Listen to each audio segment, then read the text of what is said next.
Ayan, day 5 ngayon. Tapos nang mabuhusan itong apat na footing. Tapos na. And then, nag-start na rin na maglagay ng forma para sa column. Ayan. And then, nag-start na rin ang panglimang column. Panglimang butas. Nag-start na.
Ay, mapalinta. Okay lang. Sige.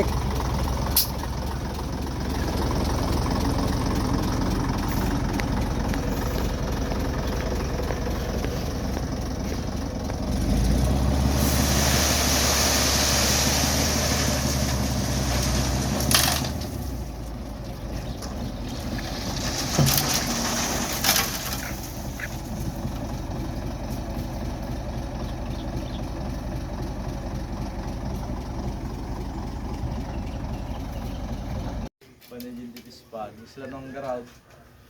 Hindi ko na jubagbagi na kasat sa mga at. Mga hybrid. Hybrid ya kababaw.